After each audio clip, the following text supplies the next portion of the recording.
आप सभी का आज की ऑनलाइन कलीसिया में बहुत बहुत स्वागत है। और इस समय मैं आपका ध्यान कुछ बाइबल के किरदारों पे लेकर जाना चाहूँगा। जब भी वो किसी मुश्किल की परिस्थिति में होते हैं, हमने कई ऐसे बाइबल किरदारों के बारे में सुना है जिन्होंने उस समय परमेश्वर की महिमा करी और उस समय परमेश्वर को और ऊंचा उठाया। और शायद उनका जो जवाब, जो प्रार्थना थी, उसका एकदम नहीं आया, कुछ समय बाद आया, पर यह ज़रूर था कि परमेश्वर ने उन्हें उत्तर दिया। और क्यों ना आप अपने जीवनों में अपनी परिस्थितियों को मन में रखते हो एक धन्यवादी दिल के साथ परमेश्वर के सामने आए और उसकी महिमा गाएं।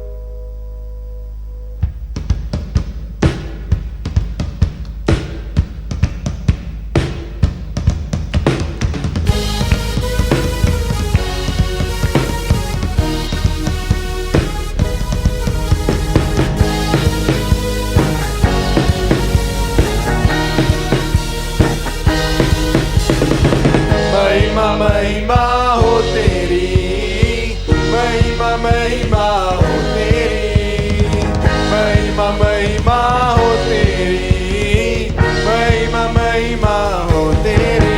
यीशु तेरी महिमा करता हूँ मैं सर्वदा। यीशु तेरी महिमा करता हूँ मैं सर्वदा। महिमा महिमा महिमा महिमा महिमा महिमा हो तेरी, महिमा महिमा हो तेरी, महिमा महिमा हो तेरी, महिमा महिमा हो तेरी, महिमा महिमा हो तेरी।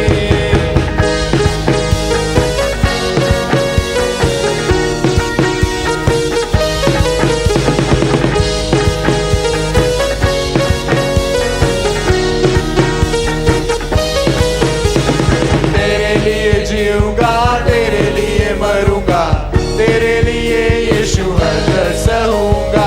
तेरे लिए जीऊंगा तेरे लिए, मरूंगा तेरे लिए, यीशु हर सहूंगा। पर मैं तेरे वचन को बांटता ही रहूंगा, पर मैं तेरे वचन को बांटता ही रहूंगा।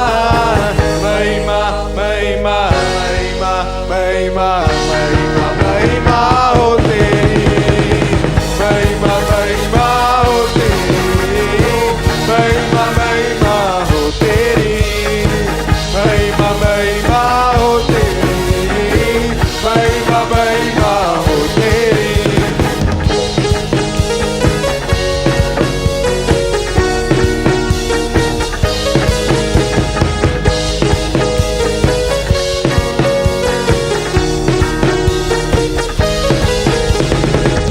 मार खाने से, तेरे गाड़े जाने से, मौत पर भी विजय पाने से, तेरे मार खाने से, तेरे गाड़े जाने से, मौत पर भी विजय पाने से, सबका हुआ है उद्धार, सबको मिली है नई जिंदगी, सबका हुआ है उद्धार, सबको मिली है नई जिंदगी। महिमा महिमा महिमा महिमा महिमा महिमा हो तेरी, महिमा महिमा हो तेरी, महिमा महिमा हो तेरी, महिमा महिमा हो तेरी, महिमा महिमा हो तेरी। यीशु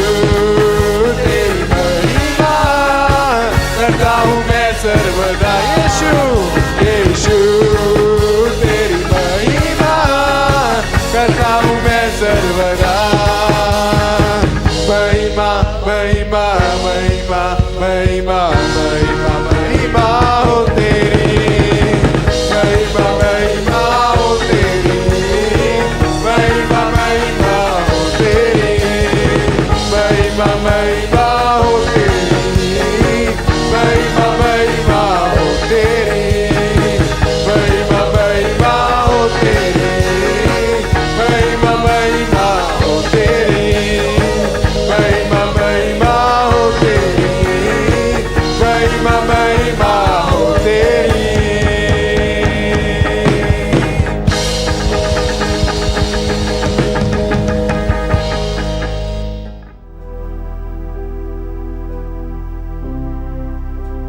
परमेश्वर, इस समय हम तेरी हजूरी में आते हैं प्रभु।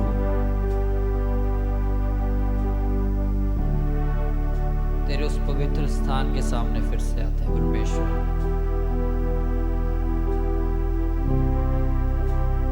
तेरा वचन यिर्मयाह 29:11 कहता है परमेश्वर कि तेरी योजनाएं हमारे लिए भले की हैं, ना कि हानि की, हमें आशीष देने की है परमेश्वर। और तेरे इस वचन को, इस वायदे को लेते हुए हम आज के दिन अपने आप को तेरे हाथों में देते हैं परमेश्वर। चाहे हमें परिस्थितियां हमारे हिसाब से नहीं लग रही होंगी परमेश्वर, चाहे हमारी आर्थिक स्थिति परमेश्वर हमारे मुताबिक नहीं चल रही होगी परमेश्वर, पर वो सब परिस्थितियां तेरे अनुसार, तेरे कहने के द्वारा, जैसे तू चाहता है वैसे चल रही है परमेश्वर। और वो हमें नुकसान देने के लिए नहीं परमेश्वर, पर हमें आशीष देने के लिए चल रही है परमेश्वर।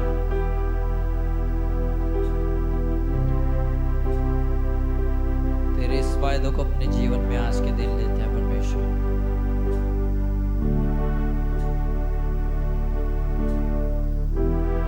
हालेलुया। क्यों ना मिल के आराधना करें आज के दिन।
हालेलुया। सदा ओ तू मेरा खुदा, पिता भी तू मेरा, बाहों में तेरे हो मैं रहूं सदा। तू मेरा खुदा, पिता भी तू मेरा, बाहों में तेरे मैं रहूं सदा।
करते हैं परमेश्वर कि हम तेरे वायदों पे अटल रहेंगे परमेश्वर, और ऐसा करने से परमेश्वर हर जंजीर को, हर शस्त्र को नाकाम करने वाला तू परमेश्वर है प्रभु। तेरी रात नमाज के दिन करते हैं परमेश्वर। हालेलुया। क्यों ना अपनी आवाजों को उठा के आराधना करें आज उस महान परमेश्वर की।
जंजीरों को तोड़ा है। आमीन, हालेलुया। जंजीरों को तोड़ा है तूने, तोड़ दिया तूने, तेरी मर्जी मेरे लिए हानि और नाश की गई। तू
हमारी खुशियों में, हमारी कठिनाइयों में परमेश्वर तू हमें अपनी बाहों में ओढ़े रखे है परमेश्वर।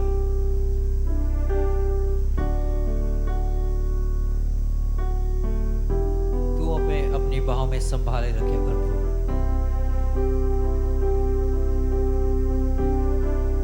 और तेरी सुरक्षा का इस धरती पर कोई भी ऐसा नहीं है जो तेरी जैसी सुरक्षा कर सके परमेश्वर।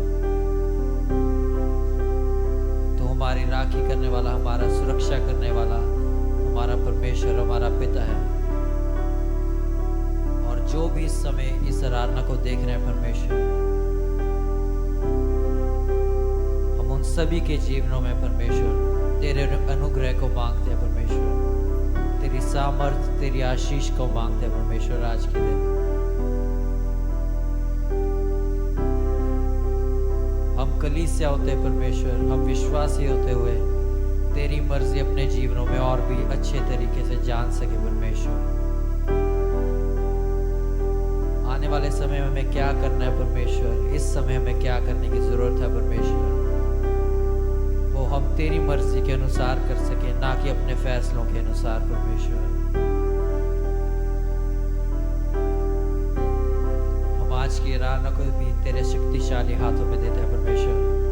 इस पूरी आराधना के द्वारा हमें आशीषित कर परमेश्वर, हमारी आंखें और खोल परमेश्वर। इस प्रार्थना को तेरे प्यारे बेटे यीशु के नाम से मांगते हैं, आमेन, आमेन। शालोम, आपका स्वागत है आज के दिन हमारे बीच में, जब हम देने, भेंटों और दशवांशों के विषय में बात करते हैं। मैं आपका ध्यान बटाना चाहूँगी कि पिछले कुछ सप्ताह से मैं आपका फोकस इस बात पे डालना मांग रही हूँ कि कई बार हम लोग ईमानदारी से देते हैं, परंतु उसके बाद भी हमारे मन में ये प्रश्न होता है कि हम आर्थिक रूप से कठिनाइयों का सामना क्यों करते हैं।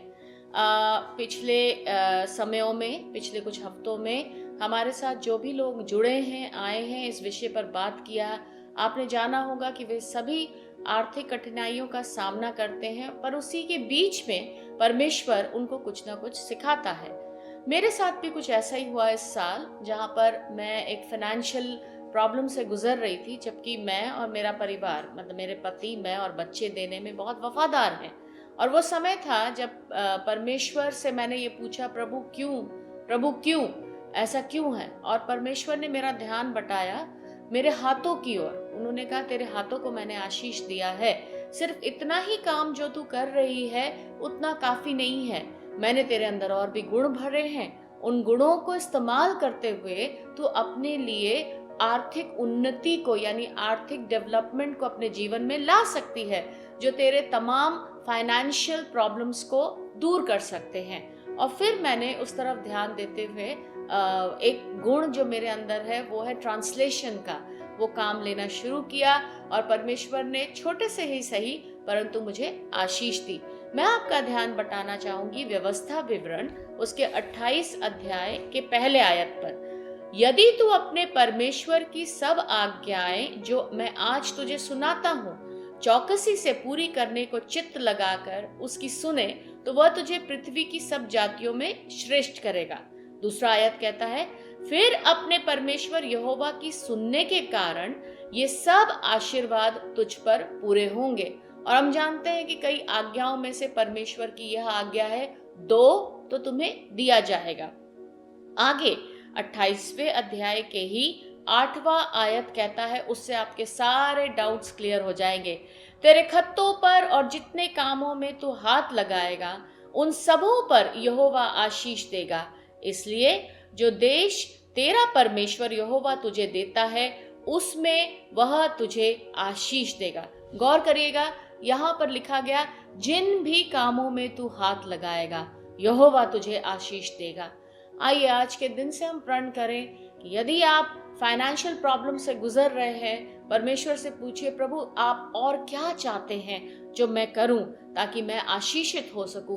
क्योंकि परमेश्वर ने जब हमारी रचना की, हमारी रचना गुणों से भर कर की, उसने हमारे अंदर टैलेंट्स भरे हुए हैं और हम उन टैलेंट्स को पाकर, उनको खोज कर, उनको आगे बढ़ें, यही परमेश्वर चाहता है। हम दूसरों के सामने हाथ फैलाने वाले नहीं बने, परंतु हम दूसरों को आशीषित करने वाले बने। बाइबल कहता है तुम पूंछ नहीं परंतु तुम सर हो। हम भी इस मामले में भी सर बने। आइए अपने दशवांशों और भेंटों को उठाकर अपने हाथों में लेके हम प्रार्थना में जाएं। प्यारे परमेश्वर, हम धन्यवाद देते हैं इस शिक्षा के लिए जो आपने हमें दिया। आपने जब हमें हमारी रचना की, हमें बनाया, आपने हमें गुणों से भरा है परमेश्वर, और हम इस बात पर विश्वास करते हुए अपने टैलेंट्स को, अपने गुणों को अपने इस्तेमाल करते हुए प्रभु जी हम आपसे प्रार्थना करते हैं कि आप हमें आशीष दें। मैं उनके लिए भी प्रार्थना करती हूँ जिन्होंने अभी तक इस तरफ गौर नहीं किया है कि वे अपने हाथों की ओर देखें और क्या वो कर सकते हैं जिससे परमेश्वर आप उनके कामों पर, उनके हाथों के कामों पर आशीष दें, उसकी तरफ गौर करें। ये प्रार्थना हम यीशु मसीह के नाम से मांगते हैं, सुन और कबूल कर, आमेन। जय मसीह की। ये समय सूचनाओं का है और क्रिसमस हो चुका है, क्रिसमस बीता, प्रभु की आशीष से बहुत अच्छा क्रिसमस गया, पर अब हमें आगे की ओर देखना है। अगले साल की तैयारी के लिए 29 तारीख को दिन मंगलवार हम प्रोफेटिक प्रार्थना रख रहे हैं, जैसे पिछले साल हम लोगों ने रखा था, जहां पर अगुए अन्य जितने भी विश्वासी हैं उनके लिए प्रार्थना कर रहे थे, और प्रभु की ओर से यदि कोई वचन मिल रहा था तो वो उसको विश्वासियों को बता रहे थे। यह प्रोफेटिक प्रार्थना दिन मंगलवार शाम को 4 से 6 बजे होएगी। सभी विश्वासियों से विनती है आप प्लीज आकर इसमें शामिल होएं। बच्चों की आराधना जैसे चलती है वैसे चलती रहेगी। आप अपने बच्चों को लगातार भेजते रहें। 1 तारीख की आराधना जो नए साल की आराधना है सभी विश्वासियों के लिए खुला है। इस बार हम क्योंकि रात का लॉकडाउन लगा है इसलिए रात को प्रार्थना नहीं रख रहे हैं हम, परंतु 1 तारीख दिन शुक्रवार शाम को 4 से 6 बजे तक यही कलीसिया में उस आराधना को रखेंगे। आप जरूर आइए, शामिल होइए, हम सब मिलकर एक साथ संगति करेंगे। नए साल की शुरुआत एक नए तरीके से परमेश्वर के वचन के साथ, परमेश्वर की आशीषों के साथ हम करेंगे। आप सबको जय मसीह की। सारिਆਂ ਨੂੰ जय मसीह दी मेरे ਵੱਲੋਂ। ये इस साल ਦਾ आखिरी ਐਤਵਾਰ ਹੋਣ ਵਾਲਾ ਹੈ ਤੇ ये पूरा साल सगों परमेश्वर ने जिस तरीके दे नाल सानू संभाल के रखा, सगों खास तौर ते करोना दे इस परिस्थिति विचों बाहर सगों कढ़िया है, सानू सुरक्षित रखा, साडे परिवार नू सुरक्षित रखा है। सानू परमेश्वर नू धन्नवाद देण दी बहुत ही ज़्यादा लोड़ है। इस तो पहला कि प्रभु दे वचन वल मैं ध्यान देवां, तुहानू मैं ये दसना चाहांगा ये 29 तारीख नू भविष्यवाणी प्रार्थना रखी जा रही है। इसका खास मकसद यही है कि असी हर एक दे लई व्यक्तिगत रूप विच प्रार्थना करना चाहांगे ते परमेश्वर जो कई विषय बारे तुहाडे नाल गल भी करदा आया है, तुसी उसी विषय दे बारे परमेश्वर शायद उस गल नू पक्की करना चाहेगा या तुहानू कुछ विषयां दे बारे प्रोत्साहित करके तुहाडी उन्नति करना चाहे या कुछ गल्लां दे बारे परमेश्वर कुछ स्पष्ट करना चाहुंदा है ते तुहाडी अगवाही करना चाहुंदा है। तो इन्हीं कुछ गल्लां नू मन विच रखदे हुए एक उम्मीद, एक समर्पण अते एक सपने दे नाल जो प्रभु ने तुहाडे लई रखिया है उस नू लेकर तुसी नवे साल दे विच प्रवेश कर सको, इसी करके इस प्रार्थना नू रखिया गया है। ते इन सारी गल्लां दे विच असीं यही वेखना चाहुंदे हां कि तुहाडा प्रभु दे नाल एक रिश्ता, एक बहुत ही करीबी रिश्ता होवे। तो प्रभु दे वचन वाल असीं ध्यान देंगे। कुछ हफ्तियां तो असीं यीशु मसीह दे जन्म दे दौरान कुछ जो व्यक्ति सी उन्हां दे जीवनी विचों असीं वेख रहे हां। तो अज सगों जिन दे जीवन विचों असीं कुछ वेखण वाले हां वो है जकरिया अते उहदे पत्नी एलिशबा जो यूहन्ना बपतिस्मा देण वाले दे माँ बाप सी। उन्हां दे बारे जेकर तुसी बाइबल विचों वेखना चाहोगे तो असीं लूका दी इंजील उसदे 1 अध्याय दे विच वेख सकदे हां। ते मेरी विनती रहेगी कि ਇਨੀ ਆਇਤਾਂ ਦੇ ਵੱਲ ਤੁਸੀਂ ਧਿਆਨ ਦੇਣਾ। ਤੇ ਜੋ ਖਾਸ ਵਿਸ਼ੇ ਜੋ ਮੈਂ ਤੁਹਾਡੇ ਨਾਲ ਵੰਡਣਾ ਚਾਹਾਂਗਾ ਇਹਨਾਂ ਦੇ ਜੀਵਨ ਵਿੱਚੋਂ, ਉਹ ਜ਼ਕਰੀਆ ਤੇ ਐਲੀਸ਼ਬਾ ਦੇ ਪ੍ਰਾਰਥਨਾ ਦੇ ਨਾਲ ਸੰਬੰਧਿਤ ਹੈ, ਜਿੱਥੇ ਅਸੀਂ ਅੱਜ ਵੇਖਣ ਵਾਲੇ ਹਾਂ ਕਿ ਕੀ ਪਾਠ ਹੈ ਜੋ ਅਸੀਂ ਇਹਨਾਂ ਦੇ ਪ੍ਰਾਰਥਨਾ ਦੇ ਦੁਆਰਾ ਸਿੱਖ ਸਕਦੇ ਹਾਂ। ਇਹਨਾਂ ਦੇ ਪ੍ਰਾਰਥਨਾ ਦੇ ਜੀਵਨ ਤੋਂ ਕਈ ਬਹੁਤ ਹੀ ਮੁੱਖ ਪਾਠ ਹੈ ਜੋ ਅਸੀਂ ਆਪਣੇ ਜੀਵਨ ਦੇ ਵਿੱਚ ਮਨ ਵਿੱਚ ਰੱਖਦੇ ਹੋਏ ਅੱਗੇ ਵਧਣ ਦੀ ਬਹੁਤ ਹੀ ਜ਼ਿਆਦਾ ਲੋੜ ਹੈ। ਤੋ ਲੂਕਾ 3 ਇੰਜੀਲ ਉਸ ਦੇ 1 ਅਧਿਆਇ ਦੇ 5 ਆਇਤ ਤੋਂ ਅਸੀਂ ਇਸ ਘਟਨਾ ਨੂੰ ਵੇਖਦੇ ਹਾਂ। ਤੋ ਅਸੀਂ ਵੇਖਦੇ ਹਾਂ, ਬਾਈਬਲ ਦੱਸਦੀ ਹੈ 5 ਆਇਤ ਦੇ ਵਿੱਚ ਕਿ ਜ਼ਕਰੀਆ ਅਤੇ ਐਲੀਸ਼ਬਾ ਹਾਰੂਨ ਦੇ ਉਸ ਵੰਸ਼ਜ ਵਿੱਚੋਂ ਸੀ। ਜ਼ਕਰੀਆ ਸਗੋਂ ਇੱਕ ਯਾਜਕ ਸੀ ਤੇ ਪੁਰਾਣੇ ਨਿਯਮ ਦੇ ਵਿੱਚ ਜੇਕਰ ਅਸੀਂ ਵੇਖੀਏ ਤਾਂ ਯਾਜਕ ਉਹੀ ਹੋ ਸਕਦਾ ਸੀ ਜੋ ਹਾਰੂਨ ਦੇ ਵੰਸ਼ਜ ਵਿੱਚੋਂ ਸੀ ਤੇ ਉਸ ਤੋਂ ਇਲਾਵਾ ਹੋਰ ਕੋਈ ਵੀ ਇੱਕ ਯਾਜਕ ਨਹੀਂ ਹੋ ਸਕਦਾ ਸੀ। ਤੇ ਇੱਥੇ ਸਿਰਫ ਜ਼ਕਰੀਆ ਹੀ ਨਹੀਂ ਪਰ ਐਲੀਸ਼ਬਾ ਵੀ ਉਸੇ ਹਾਰੂਨ ਦੇ ਵੰਸ਼ਜ ਵਿੱਚੋਂ ਪਾਏ ਗਏ ਸੀ। ਤੋ ਬਾਈਬਲ ਦੱਸਦੀ ਹੈ 6 ਆਇਤ ਦੇ ਵਿੱਚ ਕਿ ਪਰਮੇਸ਼ਵਰ ਦੇ ਨਜ਼ਰ ਵਿੱਚ ਦੋਨੋਂ ਹੀ ਧਰਮੀ ਸੀ ਅਤੇ ਪਰਮੇਸ਼ਵਰ ਦੇ ਹੁਕਮਾਂ ਅਤੇ ਸਾਰੇ ਨਿਰਦੇਸ਼ਾਂ ਦੇ ਉੱਤੇ ਪਾਲਨ ਕਰਨ ਵਿੱਚ ਬਿਲਕੁਲ ਹੀ ਨਿਰਦੋਸ਼ ਪਾਏ ਗਏ। ਅਸੀਂ ਵੇਖਦੇ ਹਾਂ ਕਿ ਇਹਨਾਂ ਦੇ ਜੀਵਨ ਵਿੱਚ ਜੋ ਬਾਈਬਲ ਦੱਸਦੀ ਹੈ, ਬਾਈਬਲ ਹਮੇਸ਼ਾ ਸੱਚ ਹੀ ਦੱਸਦੀ ਹੈ। ਬਾਈਬਲ ਕਦੇ ਵੀ ਕੋਈ ਵੀ ਗੱਲ ਨੂੰ ਬੜਾ ਚੜ੍ਹਾ ਕਰ ਵੀ ਨਹੀਂ ਦੱਸਦੀ ਹੈ, ਜਿਸ ਤਰ੍ਹਾਂ ਅਸੀਂ ਇਨਸਾਨ ਕਈ ਵਾਰੀ ਉਨ ਗੱਲਾਂ ਨੂੰ ਬੜਾ ਚੜ੍ਹਾ ਕੇ ਵੀ ਦੱਸ ਦਿੰਦੇ ਹਾਂ।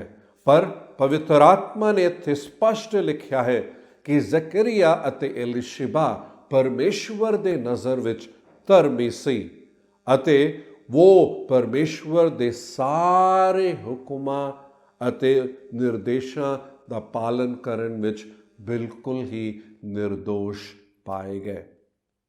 ਤੇ 7ਵੇਂ ਆਇਤ ਵਿੱਚ ਅਸੀਂ ਵੇਖਦੇ ਹਾਂ ਕਿ ਉਹਨਾਂ ਦੇ ਕੋਲ ਕੋਈ ਵੀ ਸੰਤਾਨ ਨਹੀਂ ਸੀ ਕਿਉਂਕਿ ਐਲੀਸ਼ਬਾ ਬਾਂਝ ਸੀ ਤੇ ਉਹ ਦੋਨੋਂ ਹੀ ਉਮਰ ਵਿੱਚ ਕਾਫੀ ਬਜ਼ੁਰਗ ਪਾਏ ਗਏ। ਹੁਣ ਅਸੀਂ ਇੱਥੇ ਵੇਖਦੇ ਹਾਂ ਕਿ ਇੱਕ ਵਿਅਕਤੀ ਦੇ ਜੀਵਨ ਵਿੱਚ ਜੇਕਰ ਉਹ ਪ੍ਰਭੂ ਦੇ ਰਾਹ ਵਿੱਚ ਚੱਲ ਰਿਹਾ ਹੈ ਤੇ ਉਹਦੇ ਜੀਵਨ ਵਿੱਚ ਜੇਕਰ ਕੁਝ ਮਾੜਾ ਹੁੰਦਾ ਹੈ ਤਾਂ ਜ਼ਰੂਰੀ ਨਹੀਂ ਹੈ ਕਿ ਜੋ ਉਸ ਦੇ ਜੀਵਨ ਵਿੱਚ ਮਾੜਾ ਹੋ ਰਿਹਾ ਹੈ ਉਹ ਉਸ ਦੇ ਪਾਪ ਦੇ ਕਾਰਨ ਹੈ। ਮੈਨੂੰ ਯਾਦ ਹੈ ਸਾਡੇ ਅੰਗਰੇਜ਼ੀ ਆਰਾਧਨਾ ਦੇ ਵਿੱਚ ਜਿਸ ਕਲੀਸਿਆ ਤੋਂ ਮੈਂ ਹਾਂ, ਇੱਕ ਦਿਨ ਉਹ ਪਾਸਟਰ ਕਾਫੀ ਬਿਮਾਰ ਹੋ ਗਏ ਤੇ ਇੱਕ ਵਿਸ਼ਵਾਸੀ ਉਹਨਾਂ ਦੇ ਲਈ ਪ੍ਰਾਰਥਨਾ ਕਰਨ ਗਏ ਤੇ ਉਸ ਪ੍ਰਾਰਥਨਾ ਤੇ ਕਰਨ ਤੋਂ ਪਹਿਲਾਂ ਉਹਨਾਂ ਨੇ ਉਸ ਪਾਸਟਰ ਨੂੰ ਕਿਹਾ, ਪਾਸਟਰ ਤੁਸੀਂ ਥੋੜਾ ਆਪਣੇ ਜੀਵਨ ਨੂੰ ਜਾਂਚ ਕੇ ਵੇਖ ਲਓ ਕਿਤੇ ਕੋਈ ਪਾਪ ਤਾਂ ਨਹੀਂ ਹੈ ਜਿਸ ਕਰਕੇ ਤੁਸੀਂ ਬਿਮਾਰ ਹੋ ਗਏ। ਮੈਂ ਇਹ ਦੱਸਣਾ ਚਾਹਾਂਗਾ ਜੇ ਕੁਝ ਮਾੜਾ ਹੁੰਦਾ ਹੈ ਸਾਡੇ ਜੀਵਨ ਵਿੱਚ ਤਾਂ ਜ਼ਰੂਰੀ ਨਹੀਂ ਹੈ ਕਿ ਉਹਦਾ ਕਾਰਨ ਪਾਪ ਹੀ ਹੋਵੇਗਾ। ਜ਼ਕਰੀਆ ਅਤੇ ਐਲੀਸ਼ਬਾ ਦੇ ਬਾਰੇ ਬਾਈਬਲ ਦੱਸਦੀ ਹੈ ਦੋਨੋਂ ਪਰਮੇਸ਼ਵਰ ਦੇ ਨਜ਼ਰ ਵਿੱਚ ਧਰਮੀ ਸੀ ਅਤੇ ਉਹ ਪਰਮੇਸ਼ਵਰ ਦੇ ਸਾਰੇ ਹੁਕਮਾਂ ਦਾ ਪਾਲਨ ਕਰਨ ਵਾਲੇ ਸੀ। ਉਹਦੇ ਬਾਵਜੂਦ ਉਹਨਾਂ ਦੇ ਜੀਵਨ ਵਿੱਚ ਉਹਨਾਂ ਕੋਲ ਕੋਈ ਵੀ ਸੰਤਾਨ ਨਹੀਂ ਸੀ। ਹੁਣ ਅੱਜ ਦੇ ਜ਼ਮਾਨੇ ਵਿੱਚ ਜੇਕਰ ਅਸੀਂ ਇਸ ਨੂੰ ਪੜ੍ਹ ਕੇ ਵੇਖਦੇ ਹਾਂ ਤਾਂ ਐਵੇਂ ਲੱਗਦਾ ਹੈ ਕਿ ਚਲੋ ਬੱਚਾ ਨਹੀਂ ਹੈ ਤਾਂ ਕੋਈ ਵੱਡੀ ਗੱਲ ਨਹੀਂ ਹੈ, ਪਰ ਸਾਨੂੰ ਉਹਨਾਂ ਦੇ ਉਸ ਪਰਿਸਥਿਤੀ ਦੇ ਵੱਲ ਧਿਆਨ ਦੇਣ ਦੀ ਲੋੜ ਹੈ ਤੇ ਉਹਨਾਂ ਦੇ ਪਰਿਸਥਿਤੀ ਨੂੰ ਵੇਖੀਏ। ਉਸ ਜ਼ਮਾਨੇ ਦੇ ਵਿੱਚ ਕਿਸੇ ਮਾਂ-ਬਾਪ ਨੂੰ ਕਿਸੇ ਵੀ ਸ਼ਾਦੀशुदा ਜੋੜੀ ਦੇ ਕੋਲ ਜੇ ਬੱਚਾ ਨਾ ਹੋਵੇ ਇਜ਼ਰਾਈਲੀਆਂ ਦੇ ਵਿੱਚ, ਤੋ ਇਹ ਸੋਚਿਆ ਜਾਂਦਾ ਸੀ ਕਿ ਸ਼ਾਇਦ ਉਹਨਾਂ ਦਾ ਜੀਵਨ ਠੀਕ ਨਹੀਂ ਹੈ, ਅਤੇ ਕਿਉਂਕਿ ਠੀਕ ਨਹੀਂ ਹੈ ਤਾਂ ਪਰਮੇਸ਼ਵਰ ਦਾ ਕਰੋਪ ਜਾਂ ਪਰਮੇਸ਼ਵਰ ਇੱਕ ਤਰੀਕੇ ਨਾਲ ਉਹਨਾਂ ਦੇ ਉੱਤੇ ਸ਼ਰਾਪ ਹੈ, ਜਿਸ ਕਰਕੇ ਬੱਚਾ ਨਹੀਂ ਹੋ ਰਿਹਾ ਹੈ। ਤੇ ਇੱਧਰ ਸਗੋਂ ਪ੍ਰਭੂ ਦਾ ਵਚਨ ਕਹਿੰਦਾ ਕਿ ਉਹਨਾਂ ਦਾ ਜੀਵਨ ਠੀਕ ਸੀ, ਪਰ ਫਿਰ ਵੀ ਇਹ ਇੱਕ ਚੀਜ਼ ਉਹਨਾਂ ਦੇ ਜੀਵਨ ਵਿੱਚ ਮਤਲਬ ਉਹ ਆਸ਼ੀਸ਼ ਨਹੀਂ ਸੀ। ਤੇ ਬਾਈਬਲ ਦੇ ਵਿੱਚ ਇਹ ਵੀ ਦੱਸਿਆ ਗਿਆ ਹੈ, ਬਾਈਬਲ ਦੇ ਪਰਮੇਸ਼ਵਰ ਦੇ ਵਾਅਦੇ ਹੈ ਕਿ ਪ੍ਰਭੂ ਦੇ ਹੁਕਮਾਂ ਦਾ ਪਾਲਨ ਕਰਾਂਗੇ, ਉਹ ਸਾਨੂੰ ਆਸ਼ੀਸ਼ ਦੇਗਾ, ਸਾਡੇ ਘਰਾਣੇ ਨੂੰ ਆਸ਼ੀਸ਼ ਦੇਗਾ, ਸਾਡੇ ਕੰਮ ਦੇ ਵਿੱਚ ਆਸ਼ੀਸ਼ ਦੇਗਾ, ਗਰਭ ਦੇ ਨੂੰ ਵੀ ਆਸ਼ੀਸ਼ਿਤ ਕਰੇਗਾ, ਤੇ ਗਰਭ ਵਿੱਚ ਆਉਣ ਵਾਲੇ ਫਲ ਜਾਂ ਬੱਚਿਆਂ ਨੂੰ ਵੀ ਪਰਮੇਸ਼ਵਰ ਆਸ਼ੀਸ਼ ਦੇਗਾ। ਤੋ ਇੱਕ ਤਰੀਕੇ ਦੇ ਨਾਲ ਜੇਕਰ ਅਸੀਂ ਵੇਖੀਏ ਜਿਸ ਮਾਹੌਲ ਦੇ ਵਿੱਚ ਸੀ, ਜਿਸ ਪਰਿਸਥਿਤੀ ਦੇ ਵਿੱਚ ਸੀ, ਐਵੇਂ ਲੱਗਦਾ ਹੈ ਕਿ ਸ਼ਾਇਦ ਲੋਕਾਂ ਨੇ ਸ਼ਾਇਦ ਹੀ ਨਹੀਂ ਤਾਂ, ਕਿਉਂਕਿ ਬਾਅਦ ਦੇ ਵਿੱਚ ਜਦ ਅਸੀਂ ਪੜ੍ਹਦੇ ਹਾਂ ਤਾਂ एलीशिबा कहते हैं कि परमेश्वर ने मेरे जो है शर्मिंदगी नू दूर किता है। तो लोकी गल तो कर ही रहे सी, जकरिया देखो ते एलीशिबा देखो, उन्हां दे कोल बच्चा नहीं है, लोकी ठट्टा भी उड़ा रहे होंगे, बहुत कुछ उन्हां दे पीठ ते पिछे कह भी रहे होंगे। तो जेकर साडे जीवन विच कुछ माड़ा हो रहा है, चंगी गल ये है असीं अपने जीवन नू जांच के जरूर वेखीए। जेकर सब कुछ ठीक है तो किरपा करके जे लोकी भी आके कहते हैं तो कि शायद पाप होएगा, उन्हां दे गल्लां नू अनसुना जरूर कर देना। अगे असी सगों वेखदे हां कि 8वें आयत दे विच एक दिन ये आया कि जकरिया नू परमेश्वर दे उस मंदिर दे विच सगों उत्थे सेवा करना सी। ਤੇ 9ਵੇਂ ਆਇਤ ਦੇ ਵਿੱਚ ਲਿਖਿਆ ਗਿਆ ਹੈ, ਜਿਵੇਂ ਕਿ ਉਸ ਤਰ੍ਹਾਂ ਉਸ ਸਮਾਂ ਦਾ ਰੀਤ ਸੀ ਯਾਜਕਾਂ ਦੇ ਵਿੱਚ, ਹੁਣ ਇਹ ਚੁਣਿਆ ਗਿਆ ਕਿ ਇਹ ਜ਼ਕਰੀਆ ਹੈ ਜੋ ਪਰਮੇਸ਼ਵਰ ਦੇ ਉਸ ਮਹਾਪਵਿੱਤਰ ਥਾਂ ਦੇ ਵਿੱਚ ਜਾ ਕੇ ਧੂਪ ਜਲਾਵੇਗਾ। ਹੁਣ ਥੋੜਾ ਜਿਹਾ ਇੱਥੇ ਦੇ ਪਰਿਸਥਿਤੀ ਨੂੰ ਮੈਂ ਦੱਸਣਾ ਚਾਹਾਂਗਾ ਜੋ ਬਹੁਤ ਹੀ ਚੰਗਾ ਰਹੇਗਾ। ਜ਼ਕਰੀਆ ਦੇ ਉਸ ਜ਼ਮਾਨੇ ਦੇ ਵਿੱਚ जिन्ने याजक सी तकरीबन 20,000 याजक सी, ते सारे 20,000 याजक उत्थे आकर उत्थे वो सेवा करे ये संभव ही नहीं सी। ते होया कि ये 20,000 जो याजकां नूं सगों 24 इस तरह दे झुंडां दे विच वंड दिता सी कि हर एक झुंड नूं साल विच 2 वार मौका मिलदा सी कि वो जाकर मंदिर दे विच सेवा करे। ਤੇ ਉਸ ਝੁੰਡ ਦੇ ਵਿੱਚੋਂ ਕਿਸੇ ਇੱਕ ਦੇ ਨਾਂ ਦੇ ਵਿੱਚ ਪਰਚੀ ਪਾਇਆ ਜਾਂਦਾ ਸੀ ਜਾਂ ਪਰਚੀ ਨਿਕਲਦਾ ਸੀ, ਜੋ ਉਸ ਪਵਿੱਤਰ ਅਤੇ ਮਹਾਪਵਿੱਤਰ ਥਾਂ ਦੇ ਵਿੱਚ ਜਾ ਕੇ ਧੂਪ ਜਲਾ ਸਕੇ। ਤੇ ਉਸ ਤਰ੍ਹਾਂ ਜੋ ਪਰਚੀ ਨਿਕਲਦਾ ਸੀ ਉਹ ਉਸ ਦੇ ਜੀਵਨ ਵਿੱਚ ਇੱਕ ਵਾਰ ਤੇ ਇੱਕ ਆਖਰੀ ਵਾਰ ਹੁੰਦਾ ਸੀ कि वो इस तरीके दे नाल पवित्र महापवित्र थां दे विच जाकर की है धूप जला सके। इस बार मौका किस नूं मिलिया? जकरिया नूं मिलिया सी कि ये जाकर उस पवित्र ते महापवित्र थां दे विच जाके धूप सगों जला सके। ते असीं वेखदे हां कि जकरिया जो है उस परमेश्वर दे पवित्र ते महापवित्र थां दे विच जद गया, बाइबल दसदी है कि जकरिया दे अंदर जाण तो बाद अचानक एक स्वर्गदूत ने आके दर्शन दिता। उस स्वर्गदूत नूं वेखदे सार ही जकरिया डर गया, घबरा गया। ते वही स्वर्गदूत जो जिब्राइल सी वो कहता है कि डर मत, तेरी प्रार्थना सगों सुनी गई है, तेरी पत्नी एलीशिबा एक पुत्र नूं जन्म देगी जिसका नां तू यूहन्ना रखेगा। 13वें आयत दे विच दस्सिया गया है।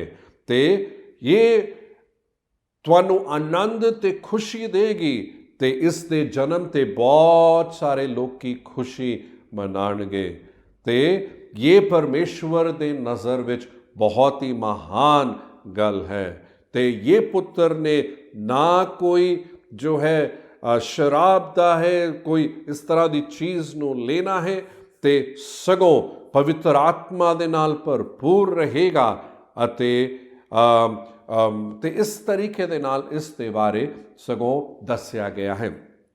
ਹੁਣ ਅਸੀਂ ਵੇਖਦੇ ਹਾਂ ਕਿ ਜਦ ਜ਼ਕਰੀਆ ਨੂੰ ਸਵਰਗਦੂਤ ਨੇ ਦਰਸ਼ਨ ਦਿੱਤਾ ਸੀ, ਬਾਈਬਲ ਦੱਸਦੀ ਹੈ ਕਿ ਜ਼ਕਰੀਆ ਇੱਕ ਤਰੀਕੇ ਦੇ ਨਾਲ ਉਸ ਦੇ ਗੱਲ ਨੂੰ ਉਹ ਮੰਨ ਨਹੀਂ ਪਾ ਰਿਹਾ ਸੀ ਤੇ ਜ਼ਕਰੀਆ ਦੇ ਬਾਰੇ ਦੱਸਿਆ ਗਿਆ ਹੈ ਕਿ ਮਤਲਬ ਉਸ ਨੇ ਪ੍ਰਾਰਥਨਾ ਕੀਤੀ। ਇੱਕ ਗੱਲ ਜੋ ਸਾਡੇ ਜੀਵਨ ਦੇ ਵਿੱਚ ਲੋੜ ਹੈ ਕਿ ਜ਼ਕਰੀਆ ਤੇ ਐਲੀਸ਼ਬਾ ਨੇ ਜਿਸ ਦਿਨ ਉਹਨਾਂ ਦਾ ਵਿਆਹ ਹੋਇਆ ਹੋਏਗਾ ਉसी ਦਿਨ ਤੋਂ ਉਹਨਾਂ ਨੇ ਪ੍ਰਾਰਥਨਾ ਵੀ ਕਰਨੀ ਸ਼ੁਰੂ ਕਰ ਲਈ ਹੋਗੀ ਕਿ ਪਰਮੇਸ਼ਵਰ ਸਾਨੂੰ ਸੰਤਾਨ ਦੇ, ਪਰਮੇਸ਼ਵਰ ਸਾਨੂੰ ਬੱਚਾ ਦੇ। ਤੇ ਬਾਈਬਲ ਦੱਸਦੀ ਹੈ ਕਿ ਉਸ ਸਵਰਗਦੂਤ ਨੇ ਕਿਹਾ ਕਿ ਪਰਮੇਸ਼ਵਰ ਨੇ ਤੇਰੀ ਪ੍ਰਾਰਥਨਾ ਸੁਣ ਲਈ। ਸਾਡੇ ਜੀਵਨ ਵਿੱਚ ਇੱਕ ਪਾਠ ਜੋ ਅਸੀਂ ਇੱਥੇ ਸਿੱਖਦੇ ਹਾਂ ਉਹ ਇਹ ਹੈ ਕਿ ਜਦ ਅਸੀਂ ਕਿਸੇ ਵਿਸ਼ੇ ਲਈ ਪ੍ਰਾਰਥਨਾ ਕਰਦੇ ਹਾਂ ਅਸੀਂ ਪ੍ਰਾਰਥਨਾ ਕਰਦੇ ਰਹੀਏ।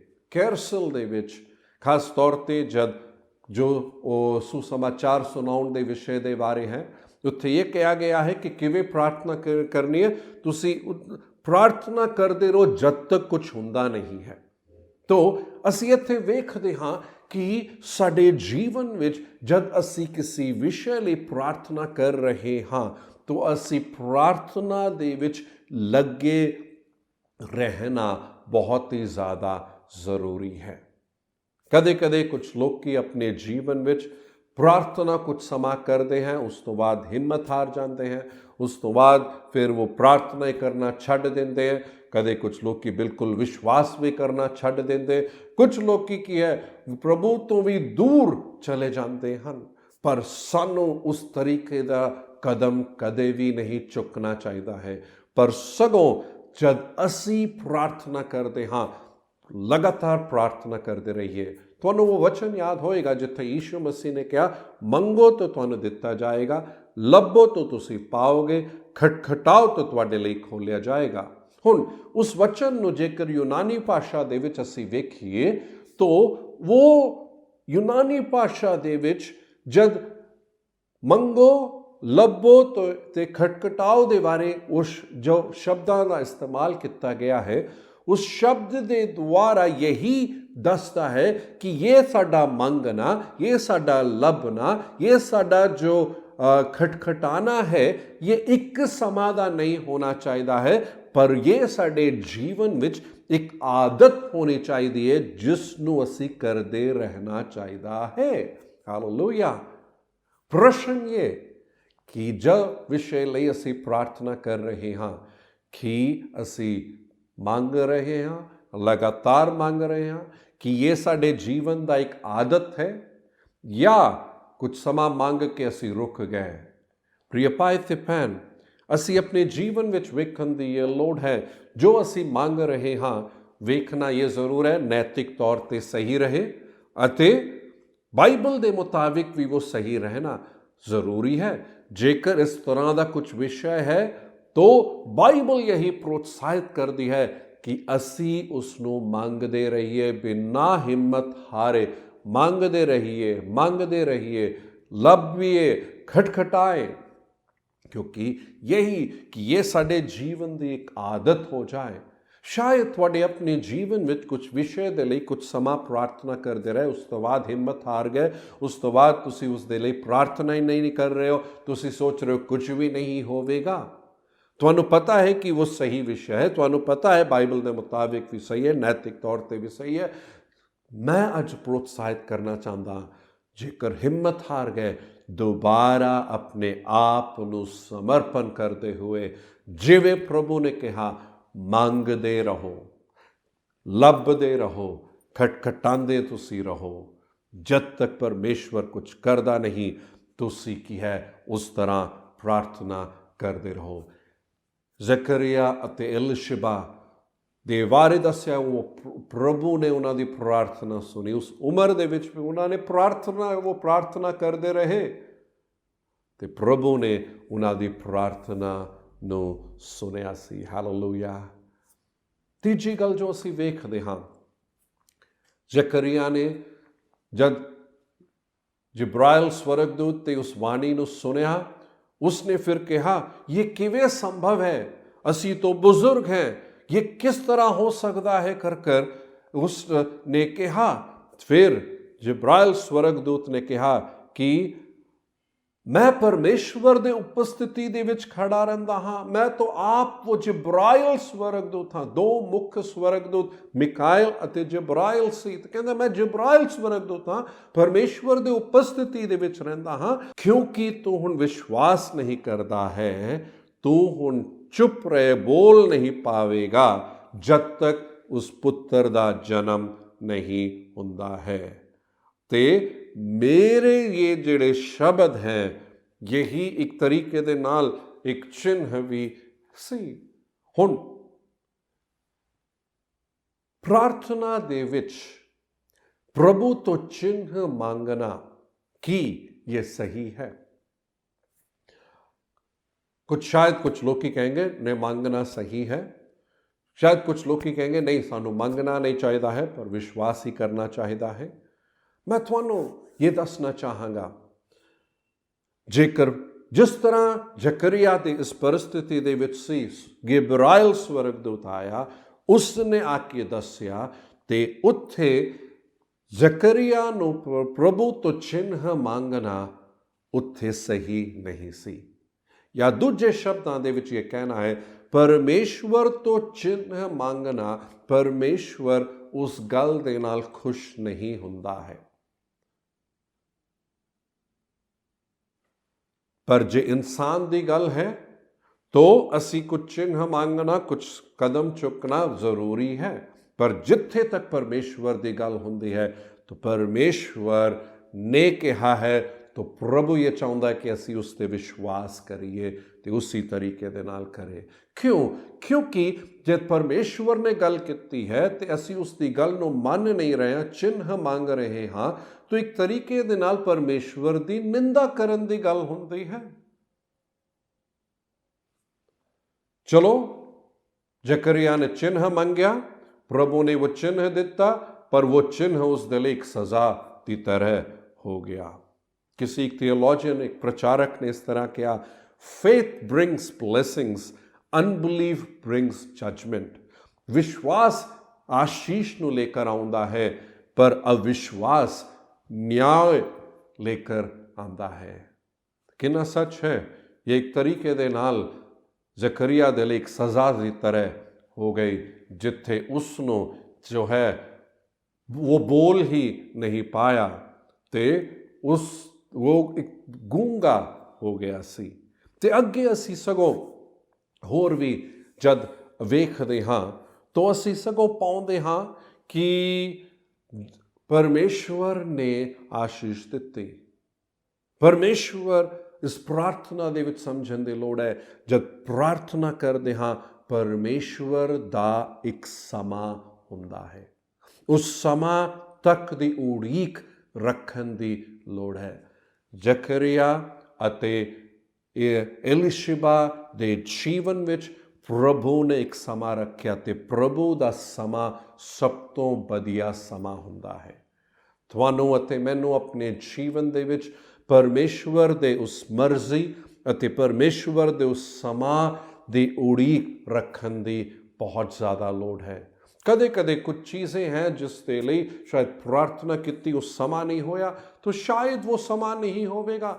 कुछ विषय होगा जिसके लिए प्रार्थना कितनी है तो वो उत्तर नहीं आए तो कोई गल नहीं, प्रभु दे हत्थां दे विच दे दो। जे प्रभु दे मर्जी हो तो प्रभु अपने समा ते उसनू पूरा करेगा। जेकर पूरा नहीं होया तो शायद वो प्रभु दी मर्जी नहीं है, पर असी उस समा दी उड़ीक रखिए। तो सच्चाई कदे कदे की है, या विश्व ये याद रखे, परमेश्वर हर एक व्यक्ति दी हर प्रार्थना नू नहीं सुनदा है। आमीन। ਬਾਈਬਲ ਦੇ ਵਿੱਚ ਅਸੀਂ ਕੁਝ ਗੱਲਾਂ ਵੇਖਦੇ ਹਾਂ ਜਿੱਥੇ ਕੁਝ ਬਹੁਤ ਹੀ ਵਿਸ਼ਵਾਸ ਕਰਨ ਵਾਲਿਆਂ ਦੇ ਲੋਕਾਂ ਦੀ ਪ੍ਰਾਰਥਨਾ ਪ੍ਰਭੂ ਨੇ ਨਹੀਂ ਸੁਣਿਆ। ਇਤਿਹਾਸ ਦੇ ਵਿੱਚ ਪੜ੍ਹਦੇ ਹਾਂ ਕਈ ਕੁਝ ਹੈ ਜੋ ਵਿਸ਼ਵਾਸ ਦੇ ਹੀਰੋ ਅਸੀਂ ਕਹਿੰਦੇ ਹਾਂ, ਪ੍ਰਭੂ ਨੇ ਉਹਨਾਂ ਦੇ ਕੁਝ ਪ੍ਰਾਰਥਨਾਵਾਂ ਨੂੰ ਨਹੀਂ ਸੁਣਿਆ। ਯੀਸ਼ੂ ਮਸੀਹ ਦੇ ਜੀਵਨ ਨੂੰ ਹੀ ਵੇਖੋ। ਯੀਸ਼ੂ ਮਸੀਹ ਨੇ ਕਿਹਾ ਪ੍ਰਭੂ ਜੇ ਮਤਲਬ ਇਸ ਕਟੋਰੇ ਨੂੰ ਦੂਰ ਕਰ, ਫਿਰ ਵੀ ਮੇਰੀ ਮਰਜ਼ੀ ਨਹੀਂ ਤੁਹਾਡੀ ਮਰਜ਼ੀ ਪੂਰੀ ਹੋਵੇ। ਉੱਥੇ ਪ੍ਰਭੂ ਇਹ ਕਹਿ ਰਹੇ ਸੀ ਇਸ ਕਟੋਰੇ ਦੁੱਖ ਦੇ ਕਟੋਰੇ ਨੂੰ ਦੂਰ ਕਰ, ਤੇ ਪ੍ਰਭੂ ਨੇ ਪਿਤਾ ਨੇ ਪ੍ਰਾਰਥਨਾ ਸੁਣੀ ਨਹੀਂ। ਇੱਕ ਪ੍ਰਾਰਥਨਾ ਦੇ ਵਿੱਚ ਇਹ ਚੰਗੀ ਗੱਲ ਹੈ, ਜਦ ਪ੍ਰਾਰਥਨਾ ਕਰਦੇ ਹਾਂ ਉੱਥੇ ਪ੍ਰਭੂ ਮੇਰੀ ਮਰਜ਼ੀ ਨਹੀਂ ਤੁਹਾਡੀ ਮਰਜ਼ੀ ਪੂਰੀ ਹੋਵੇ। ਹਾਲੇਲੂਇਆ। वो प्रार्थना साड़ी होनी चाहिए है। ये नहीं जिद करके प्रभु यही होना है, नहीं, प्रभु तुहाडी मर्जी। याद रखे प्रभु दी मर्जी सब तो वधिया है। प्रभु दी मर्जी दे विच रहना सब तो सुरक्षित थां है। जेकर प्रभु दे मर्जी दे विच नहीं है तो असी खतरे विच हैं। मैं यही प्रोत्साहित करना चाहूँगा, ये तुहानू डराउण लई नहीं पर यही सच्चाई है। मैं तुहानू दसना चाहूँगा प्रभु दे मर्जी दे मुताबिक चलने लई अपने आप नू असी समर्पण करिए। हालेलुया। प्रिय भाई ते भैन, जकरिया दे इस जीवन, एलिशिबा दे इस प्रार्थना दे जीवन दे द्वारा ये कुछ मुख्य पाठ असी सिखदे हां। ਅੱਜ ਮੈਂ ਤੁਹਾਨੂੰ ਪ੍ਰੋਤਸਾਹਿਤ ਕਰਨਾ ਚਾਹੁੰਦਾ, ਪ੍ਰਾਰਥਨਾ ਸਾਡੇ ਜੀਵਨ ਦਾ ਇੱਕ ਹਿੱਸਾ ਹੈ। ਪ੍ਰਾਰਥਨਾ ਹੈ ਜਿਸ ਦੇ ਵਿੱਚ ਜੇ ਹਿੰਮਤ ਹਾਰ ਗਏ, ਕੁਝ ਵਿਸ਼ੇ ਲਈ ਪ੍ਰਾਰਥਨਾ ਕਰਦੇ ਰਹੇ, ਕੁਝ ਹੋਇਆ ਨਹੀਂ ਹੈ, ਹਿੰਮਤ ਨਾ ਹਾਰੇ। ਪ੍ਰਭੂ ਦੇ ਹੱਥਾਂ ਦੇ ਵਿੱਚ ਤੇ ਪ੍ਰਭੂ ਦੀ ਮਰਜ਼ੀ ਹੈ ਤਾਂ ਕੋਈ ਰੋਕ ਨਹੀਂ ਸਕਦਾ ਹੈ। ਪ੍ਰਭੂ ਨੇ ਜਦ ਰਸਤਾ द्वार ਖੋਲ੍ਹਿਆ ਉਸ ਨੂੰ ਕੋਈ ਬੰਦ ਨਹੀਂ ਕਰ ਸਕਦਾ। ਪ੍ਰਭੂ ਨੇ ਜਦ द्वार ਬੰਦ ਕੀਤਾ ਤਾਂ ਕੋਈ ਵੀ ਉਸ ਨੂੰ ਖੋਲ੍ਹ ਨਹੀਂ ਸਕਦਾ ਹੈ। ਪ੍ਰਿय ਭਾਈ ਤੇ ਭੈਣ, ਪ੍ਰਭੂ ਦੇ ਮਰਜ਼ੀ ਦੇ ਮੁਤਾਬਿਕ ਪ੍ਰਭੂ ਦੇ ਸਮਾਂ ਦੇ ਉਡੀਕ ਰੱਖੋ। ਜਦ ਉਹਦਾ ਸਮਾਂ ਹੁੰਦਾ ਸਭ ਤੋਂ ਵਧੀਆ। ਤੇ ਐਲੀਸ਼ਬਾ ਅਤੇ ਜ਼ਕਰੀਆ ਦੇ ਜੀਵਨ ਵਿੱਚ ਉਹ ਸਮਾਂ ਸੀ ਸਭ ਤੋਂ ਵਧੀਆ। ਯੋਹੰਨਾ ਬਪਤਿਸਮਾ ਦੇਣ ਵਾਲੇ ਦਾ ਜਨਮ ਬਿਲਕੁਲ ਸਹੀ ਸਮਾਂ 'ਤੇ ਹੋਇਆ, ਜਿੱਥੇ ਉਹ ਯੀਸ਼ੂ ਮਸੀਹ ਦੇ ਜਨਮ, ਯੀਸ਼ੂ ਮਸੀਹ ਦੇ ਜੀਵਨ ਤੇ ਸੇਵਕਾਈ ਦੇ ਲਈ ਉਹ ਉਸ ਰਾਹ ਨੂੰ ਤਿਆਰ कर सके। हालेलुया। जब प्रभु अपने समा ते अद्भुत कम करदा तो वो अद्भुत हुंदा है। हालेलुया। मैं तुहानू प्रोत्साहित करना चाहुंदा इस प्रार्थना दे विच ही है जिथे असीं प्रभु दे मर्जी नू भी जान सकदे हां। प्रभु दे मर्जी नू जानना चाहुंदे हो, प्रभु दे हजूरी दे विच ही है जो जान सकदे हां। इस पाठ नू भी असीं सिख ले। प्रिय भाई ते भैन, मैं तुहानू प्रोत्साहित करना चाहुंदा असी प्रार्थना दे लई अपने जीवन नू समर्पण करिए। नवे साल दे विच भी प्रभु दे होर करीब, प्रभु नू जानना है, प्रभु दे करीब चलना, प्रभु दे मर्जी दे मुताबिक चलना, प्रभु दे समा दी उड़ीक रखना है। अपनी अखां नू बंद करदे हुए प्रार्थना करांगे। प्यारे स्वर्गीय पिता, इस साल दे आखिरी ऐतवार तुसीं वेखण दी किरपा दित्ती है, बहुत धन्नवाद। मैं हर एक नू तुहाडे हत्थां दे विच सौंपदा हां। हर एक दे नाल तुसी रहना। ते ਜ਼ਕਰੀਆ ਤੇ ਐਲੀਸ਼ਬਾ ਦੇ ਪ੍ਰਾਰਥਨਾ ਦੇ ਦੁਆਰਾ ਮਹੱਤਵਪੂਰਨ ਪਾਠ ਜੋ ਅਸੀਂ ਸਿੱਖਦੇ ਹਾਂ ਉਸ ਨੂੰ ਅਸੀਂ ਪ੍ਰਭੂ ਮਨ ਵਿੱਚ ਰੱਖੇ ਤੇ ਸਾਡੇ ਪ੍ਰਾਰਥਨਾ ਉਸ ਤਰੀਕੇ ਦੇ ਨਾਲ ਬਦਲ ਸਕੇ, ਪ੍ਰਾਰਥਨਾ ਦਾ ਜੀਵਨ ਉੱਦਾਂ ਵੱਧ ਸਕੇ, ਪ੍ਰਾਰਥਨਾ ਕਰਨ ਦਾ ਤਰੀਕਾ ਬਦਲ ਸਕੇ ਪ੍ਰਭੂ। ਤੇ ਮੇਰੀ ਇਹੀ ਬੇਨਤੀ ਹੈ, ਹਰ ਇੱਕ ਪ੍ਰਭੂ ਤੁਹਾਡੇ ਮਰਜ਼ੀ ਨੂੰ प्राथमिकता दे, हर एक तुहाडे समा दी उड़ीक रखे ते परमेश्वर तुहाडे करीब आ। ये नवा साल भी वो साल रहे जिथे असी प्रभु तुहाडे होर करीब आ सकीए। आशीष दे प्रभु, हर एक प्रभु उस नवे साल दे लिए अपने आप को तैयार कर सके ते उसी तैयार, उसी उम्मीद ਦੇ ਨਾਲ, ਉसी ਸਮਰਪਣ ਦੇ ਨਾਲ, ਉਨੀ ਗੱਲਾਂ ਨੂੰ ਤੁਹਾਡੇ ਤੋਂ ਪਾ ਕਰ, ਉਹੀ ਮਰਜ਼ੀ ਨੂੰ ਤੁਹਾਡੇ ਤੋਂ ਪਾ ਕਰ ਪ੍ਰਭੂ ਨਵਾਂ ਸਾਲ ਪਿਛਲੇ ਬਾਕੀ ਸਾਰੇ ਸਾਲਾਂ ਨਾਲੋਂ ਹੋਰ ਵਧੀਆ ਰਹਿ ਸਕੇ। ਯੀਸ਼ੂ ਦੇ ਨਾਂ 'ਤੇ ਮੈਂ ਪ੍ਰਾਰਥਨਾ ਕਰਦਾ, ਆਮੈਨ। ਪ੍ਰਭੂ ਯੀਸ਼ੂ ਮਸੀਹ ਦੀ ਕਿਰਪਾ, ਪਿਤਾ ਪਰਮੇਸ਼ਵਰ ਦਾ ਪਿਆਰ, ਪਵਿੱਤਰ ਆਤਮਾ ਦੀ ਸੰਗਤੀ ਸਾਡੇ ਸਾਰਿਆਂ ਦੇ ਨਾਲ ਯੀਸ਼ੂ ਮਸੀਹ ਦੇ ਆਗਮਨ ਤੱਕ ਬਣੀ ਰਹੇ। ਸਾਰੇ ਕਹੇ ਆਮੈਨ ਆਮੈਨ। ਪ੍ਰਭੂ ਤੁਹਾਨੂੰ ਸਾਰਿਆਂ ਨੂੰ ਬਹੁਤ ਹੀ ਆਸ਼ੀਸ਼ ਦੇ ਤੇ ਨਵਾਂ ਸਾਲ ਜਿਸ ਦੇ ਵਿੱਚ ਪ੍ਰਵੇਸ਼ ਕਰਨ ਵਾਲੇ ਹੋ, ਇੱਕ ਉਮੀਦ ਦੇ ਨਾਲ ਪ੍ਰਵੇਸ਼ ਕਰਨਾ ਤੇ ਉਹ ਸਾਲ ਤੁਹਾਡੇ ਲਈ ਬਹੁਤ ਹੀ ਆਸ਼ੀਸ਼ਿਤ ਰਹੇ। ਸ਼ਾਲੋਮ।